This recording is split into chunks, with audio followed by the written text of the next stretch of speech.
Hey, what's up everybody? Welcome to the Rules of Engagement. As always, I'll be your host, Nick, axslav, ranish, to take a look at some of the strategies and tactics used in the game of Starcraft 2. Today we're going to take a look at a couple of games from the WCS America Challenger Division, Round 1. We're first going to take a look at a couple of Demuslim vs. Maker games, taking a look at base trays in TvT and how useful Hellbats are in TvT. Then we're going to take a look at a top versus killer game and 2 base link stalker play. After these 3 segments, we're going to get to the viewer Q&A section, so submit any questions to me on Twitter at axslav and also in the YouTube comments at youtube.com/official MLGSC2. So our first segment for the day is going to be base trades in TvT. We're going to talk about how to push back a tank marine push, then about the importance of map vision, and also how to handle a base trade properly. So we're going to start this game off at the 7-minute mark. And the one thing we see here from the builds, the Muslim open with the Cloak Banshee harass. Maker, of course, has a great defense. He's scanned. He can tell exactly what the Muslim is going for with Raven, Tank, Marine. Both players are expanding at the same time. Muslim's able to get one SCV kill, then he's pushed back. And now, of course, Maker is going to use these Tank Marines to push forward.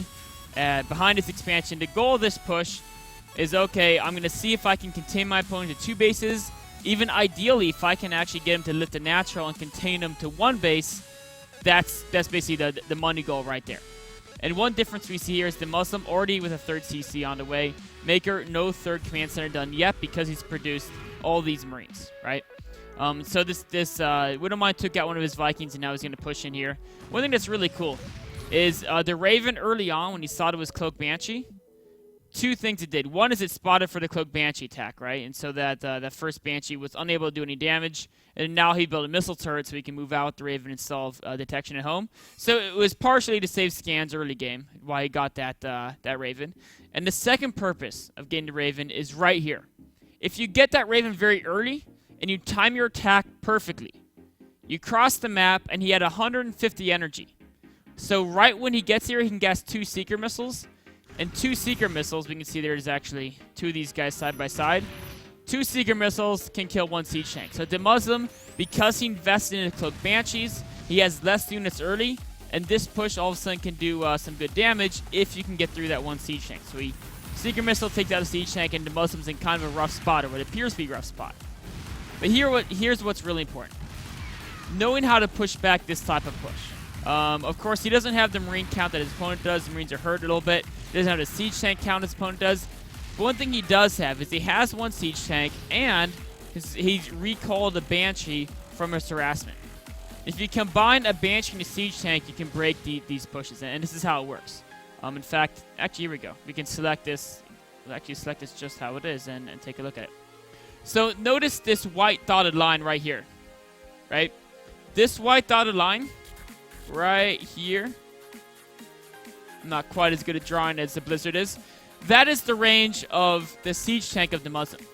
So any Marine that steps over this line gets blown to pieces.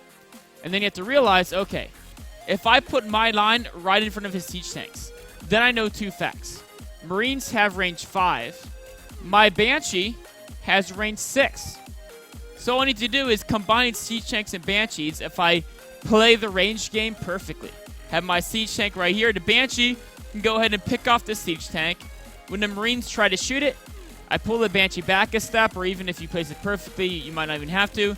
These Marines will get blown up trying to shoot my Banshee, and he'll either have to A, lose all his units, the Marines to my siege tank, the siege tanks to my Banshee, or have to retreat. Either way, I can push back that attack. And this is a concept that applies in mid-game TvT, in late-game TvT. I've seen 200 vs 200 food battles where one Terran player has to retreat because of a single Banshee with siege tank. So it's a very strong combination. If you have the air superiority, there's no Vikings there.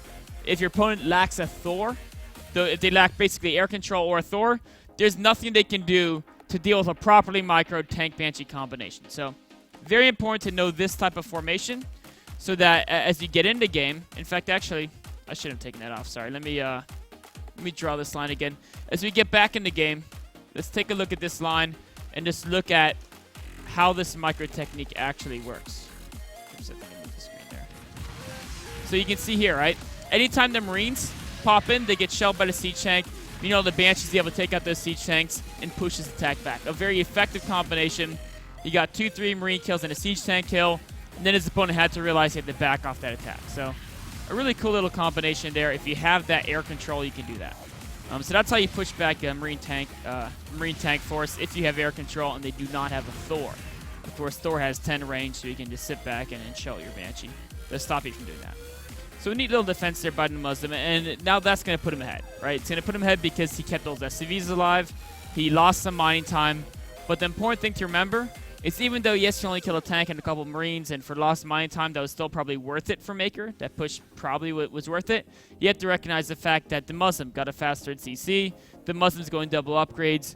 Maker hasn't even built his, or he has one eBay, but he only has the one upgrade yet. He doesn't have quite the same infrastructure that Demuslim has up, right? No third CC, and basically the same production facilities. You know, 3. Actually, Demuslim's getting a 4th and 5th there. So Demuslim will be ahead in basically every infrastructure consideration in just a few seconds. So while that push was still effective, Demuslim was able to play greedier and using that tank Banshee combination able to defend. Now going forward, one thing we talk about here, in TvT, even though Widow Mines often aren't the biggest unit, one thing you'll watch a lot of top green players do is they'll put one Widow Mine right here and they'll put one Widow Mine right here. The reason why it's so important to do that is because map vision is so important. This map right here, Neoplanet S, right? One thing that can really, really catch you, especially if you take a third base or defend a third base, if your opponent puts their units in this position right here, right in this zone, you basically probably lose the game. You're stuck in a position where you have to basically break that siege tank line, and you're going to have to pull SCVs, you're going to take massive SCV losses. It's a really bad spot if your opponent gets in this position right here. And it's very hard to stop your opponent from getting here unless you have map vision along this line.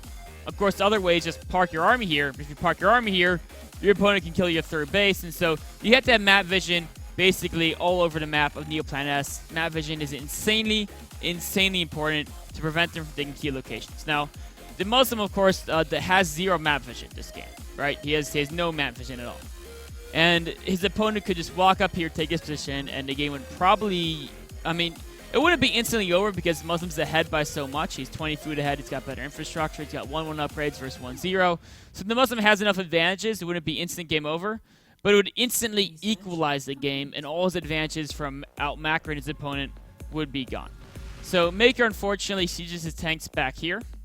And this location isn't nearly as good as if he was up here. And the primary reason why is because if you can get your siege tanks in this location, all of a sudden your opponent can't move through this passageway.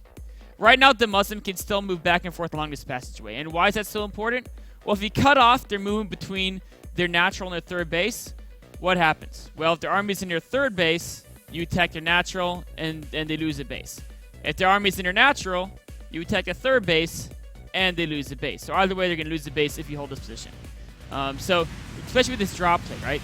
The drop play goes straight to the main. And now imagine if Maker was a little bit more bold. If he was bold enough to try to set up in this position right here, and he had 5 siege tanks in siege mode, a Raven ready to use an auto turret, and the Marines as well to shoot down medevacs trying to drop units on top of his tanks, right in this position. All of a sudden, how would the Muslim deal with this drop in the main, right? I mean, yes, he's got the 1 siege tank, but these Marines should be to just stem up and take out that siege tank without too much of a problem. 1 siege tank on its own is not going to deal with this. And there's only a few rally Marines.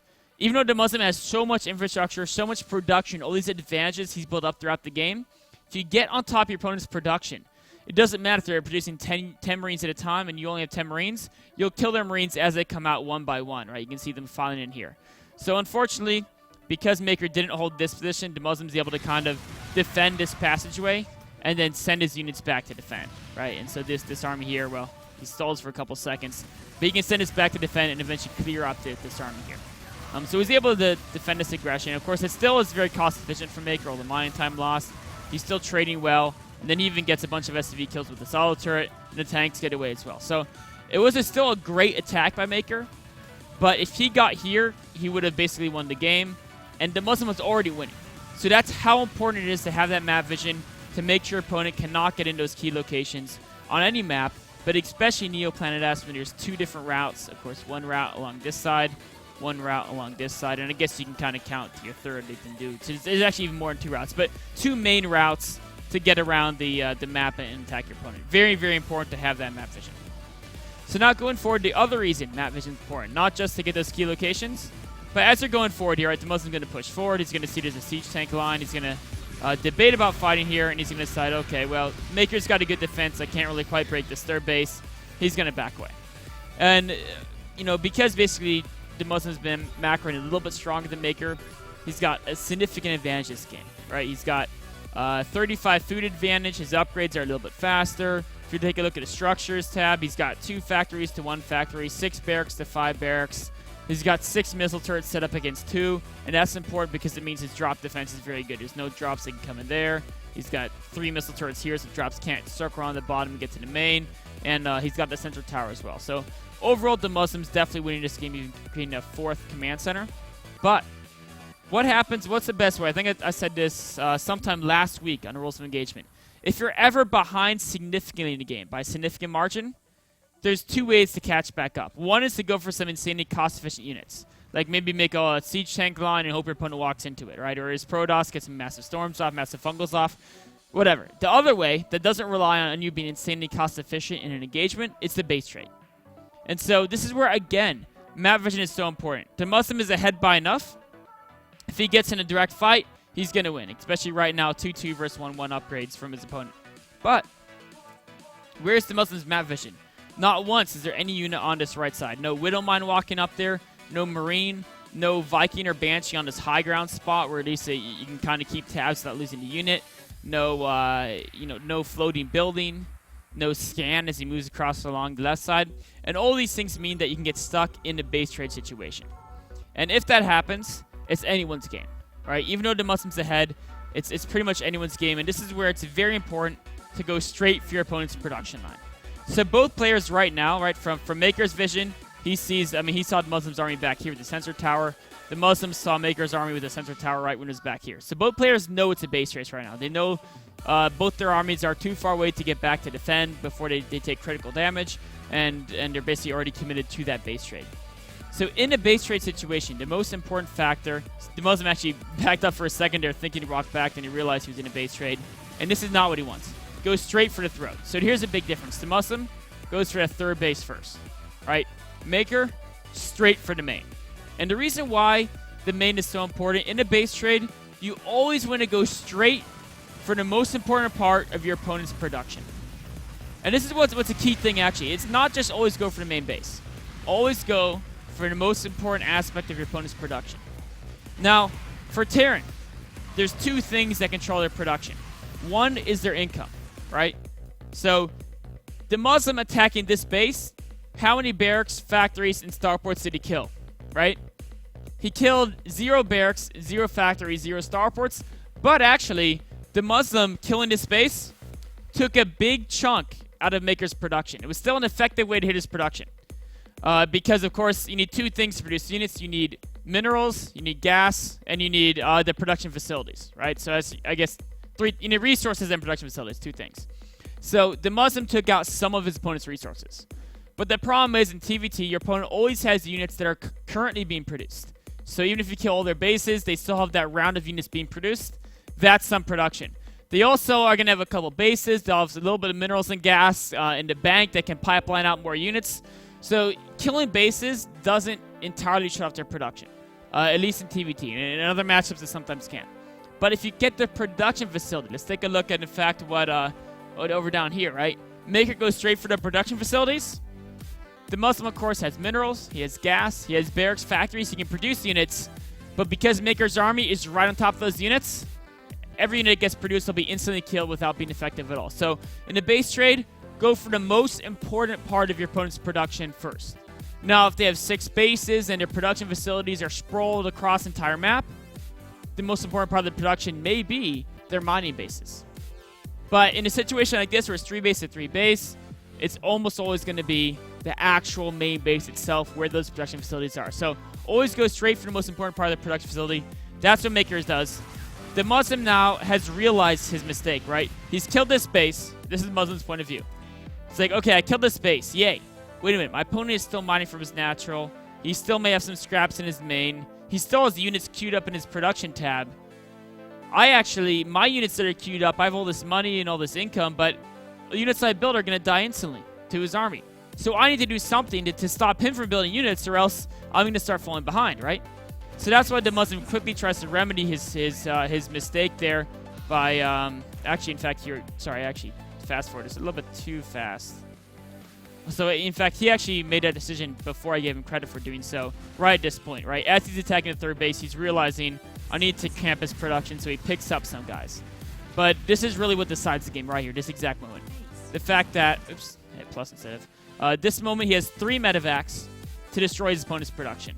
And also combined with the fact that he just ran 2 tanks into his opponent's army, that didn't help either. And all his rally points are pointed forward instead of these should all be probably back at his main. So he has no way of saving his main base. And his way to kill his opponent's main base is with this triple drop here. But Maker immediately already has his tank siege up. He has his rally points fixed back instead of forward. And he pulls SCVs, knowing that the most important thing right now is to keep that main base alive. And then going forward, he's able to defend his main base from a drop play. He's able to kill Demuslim's main base. And as we fast forward here, that's what decides the game. So now all of a sudden, from Demuslim being up 30 food and having a big advantage, you have Maker's up 40 food and has a big advantage as well. He's got an army here and an army here. And Demuslim, because he can't break this defense right here, there's too many units, he has to go back and defend his third base. Now, I mean, this game goes on for another 2 minutes. Demuslim Maker actually messes up his micro pretty badly in this next engagement. And he actually loses this entire force extremely inefficiently. But because he has a backup force from making the base trade with better decision making, then he's able to send in the second force and able to make the win happen anyway. So the most important thing, though, is Maker is so far ahead at this point because he did that base trade correctly. He went straight for his opponent's main base. So a couple of things to remember from this game is one, against a tank marine push, use that tank and Banshee combination. 2, always have that map vision. Keep tabs on your opponent.